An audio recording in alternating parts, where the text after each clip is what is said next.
Well, hi, hello, and welcome to this video. Today, I'm talking all about mistakes, specifically the 5 biggest mistakes artists make when marketing their art. Oh yes, are you like me?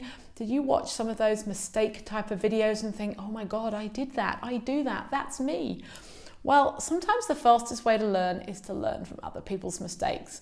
And so I'm hoping that what I share with you today is going to help you to clarify and realize how important getting it right is. Now, if you're new here, my name's Sophie Mahir, and I help artists to make a living from their art or creativity by building a stable, profitable business doing what they love.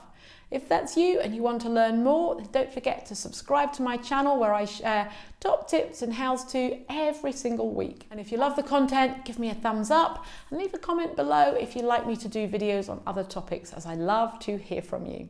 All right, let's go ahead and dive into our first mistake. Now, these are not in any priority order because they're all kind of whoppers. So number 1 is not stepping fully into this statement: I own an art business. And I think for a lot of people, they choose not to have a business, and that's fine. You know, the difference between hobby and business for me as a hobby is you're putting money into it, and a business, you're drawing a salary out of it. But somewhere in between is a little bit of somebody who says, well, I want to make some sales, but I don't want to run a business. If you're making sales, technically you're trading, technically that is a business really, so you want to be treating it like one, even if it's a small one. All right, what will happen is if you don't fully own that, you don't recognize that for yourself, you can end up with a lack of focus, a lack of belief in yourself, a lack of action, which then leads to results that you're really not happy with. And ultimately that can lead to you wanting to give up the whole thing. So sometimes by just making that decision, are you staying in hobby status? i.e. you really want to do it but you're not looking to make any money, or actually you do want to make some money, whether that's part-time or full-time, in which case you want to claim that statement: I own an art business. All right, I'm happy for you to write that in the comments below if you feel like you want to declare it to the world. All right, number 2, not understanding or knowing your ideal customer, your target market, the people that you want to actually buy your work or your workshops. And this is so crucial. It's crucial to marketing, it's crucial to business. So it's probably one of the most important things, if not the single most important thing to your marketing, because you could do lots of marketing efforts, but if they're going out to the wrong people, then there's going to be a mismatch. You're not going to make sales and you're going to feel a bit deflated and you're going to be like, this doesn't work, statements coming out, and you're not really going to want to continue doing it. So you want to make sure that your marketing efforts are going to the people who want to buy. If you're not sure who those are, check out this video where I talk all about how to determine your target audience over here. You'll also find that you'll waste a ton of money on marketing efforts, a ton of your time, and all of this again will just lead to frustration. So make sure you take the time to fully work out who your ideal customer is, but not only that, just who's the target market.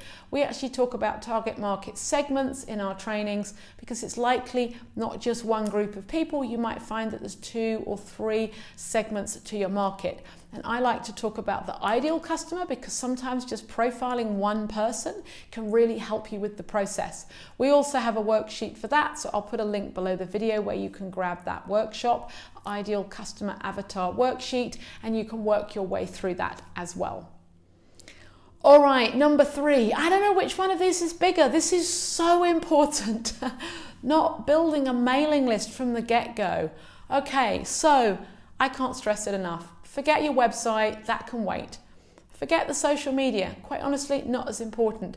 The key, most important thing is to build the mailing list. You own this. I talk about this in the online marketing video. So check that out if you want to hear a little bit more about that. And I'll put other resources to how to build your mailing list, links below the video.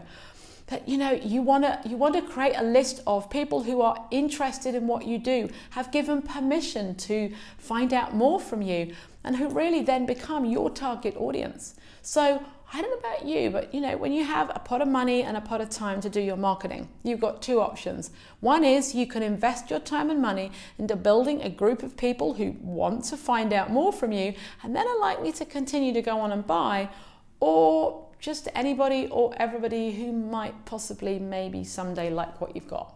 All right, I don't know about you, but this is the way that I would be going.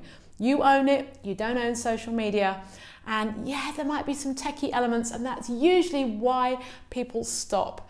All right, you say, well, I've got a few names on a spreadsheet, but I don't want to spend the money on the online marketing platform, or I don't know how to do it, or I don't know how to set it up. Trust me, these things are really, really small and all easily overcomable. So number one, when you're running a business, there are outgoings in that business, one of which, most important outgoing, needs to be for your email marketing provider. And you don't need to be spending much. A lot of these companies now really don't ask very much at all, especially if while you're still growing your list and it's relatively small. Number 4, that's another whopper. Well, they're all whoppers really, aren't they? So not being consistent and then expecting great results. So I see this all the time. I posted my workshop up on Facebook. I created a post about it on Instagram and nobody's booked on. See, it kind of doesn't work like that. Marketing is an ongoing machine that you need to be doing day in, day out, week in, week out, because you want to build things. You're building brand awareness, you're building growth, you're building followers if you do the social media, you're growing your mailing list as your business. But if you're not consistent with what you're doing, people will get bored and they'll move away. So if you post once and then you don't post for 6 weeks, or you do a campaign and you get people onto your mailing list and then it's 6 months before you send them an email. Oh, I've heard people tell me this. Oh, it's been 6 months, Sophie, what do I do? It's been over a year since I sent an email. What should I send out? An apology. So people will not want to stick around if you're not consistent. Okay, consistency is key. Consistency is key across your business, but really with your marketing, it's essential. If you're not doing the same thing day in, day out, week in, week out, just establish a routine that works for you. What do? I put a video out every Wednesday. I send an email to my list every Thursday. I put social media on Instagram 3 to 5 times a week. I put a story about 3 to 4 times a week on specific days. And we do it week in, week out. And there's a reason why that works, and it is just consistency, and bit by bit things will grow. And you've got to be patient. Growing a business is a patience game. You can't really expect to do 1 or 2 things and then go, why is it not happening? You really want to invest in the medium and long term as well. Sure, you can get some quick wins, it happens. But if you're going to be strategic, you want to go for that slow and steady build.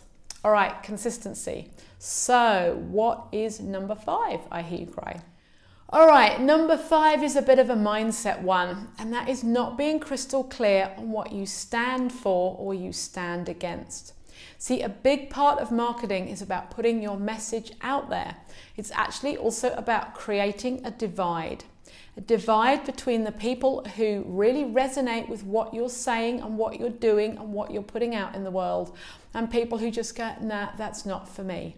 And what tends to happen is that most artists go for that nice, comfortable middle ground, and they stay all kind of comfort and cozy, not wanting to offend anybody, not wanting to lose followers or have people unsubscribe, because it feels uncomfortable and it feels like a personal attack. Oh my God, I've lost people off my mailing list, or I just lost 5 followers off my Instagram. Actually, you want that. You want people to unfollow you. You want people to unsubscribe. And what you do want is to attract the audience that really loves you for what you're speaking about. So you need to really be clear, what do I stand for? And what am I not interested in? What do I stand against? So people will know how to join you, how to resonate with you. They'll be like, oh my goodness me, you're talking my language, right? So you need to be clear from the get-go, and you need to be not worried about offending people. People who are offended are not your ideal customers, right? And we're not talking about, using swear words, but unless that's part of your brand and what you do, then you do that. But if it's not, then don't. Be you, be authentic, but really be clear what you stand for. What do you love? What do you hate? Then your audience can be like, oh yeah, I love that too. I'm going to follow that person. Or, you know what? I really don't like what she's posted there. I'm out. All right, and don't be afraid of that. So stand up for what you stand for. It's a massive part of marketing. Most of us artists hide and stay in the comfort zone because it's easier. All right, and that's going to make what you're doing slower. You need to just put it out there, and if people don't like it, well, that's why they can just leave. I was given actually a door hanger at an artist studio in the UK, and it made me laugh, and I wasn't brave enough to put it up. And sometimes I wish I had just put it up. So it was a little thing to just put on the door as people came in, and it said, I think it said something like buy something or pee off. And I thought it was hilarious, but I was too afraid to just stick it up somewhere in case somebody saw it and was offended by it. It's a joke, but it was part of, it's part of who I am. That person knew me really well. It knew that I would find that funny, but I hid it because I was too embarrassed to put it up. If I find it in a storage box, it's going up in the studio here because it's funny, right? And it's part of who I am. Why not stand up for what you believe in? All right, I promise you, your marketing's going to get a whole lot easier. Get rid of the people who don't like you and encourage the people who do. Okay, so which one are you going to do? Which one is something that you've already made the mistake on, and which one are you going to rectify? Which one are you going to focus on? Are you going to focus on creating that divide and really being very clear on what you're standing for? Are you going to get more consistent? You say consistency is what I need to focus on. I'm going to do that, and that's what I'm going to be doing. Are you going to build the mailing list? You're going to do that anyway, I think. Are you going to work on your ideal customer, your target audience, who they are? Are you going to own that statement? Own the statement, I own an art business. And if you don't, you probably don't need to watch these videos anymore. And if you're subscribed to my channel, you can feel free to unsubscribe, because this channel is for people who want to build a stable art business, doing what they love. We're always very clear about that. We're not here for people who are hobbyists or want to just make the odd sale here and there. We're here for people who are committed and want to learn how to do what it takes to build a business, because you can, and we're excited for you. So let us know in the comments, which one are you working on? I hope you've loved today's video. If you have, please give me a like, because it really helps my channel. And if you're not subscribed, that helps too. And you'll get a notification every week when I put my new video up. All right, take care, and I'll see you on another video. Bye-bye.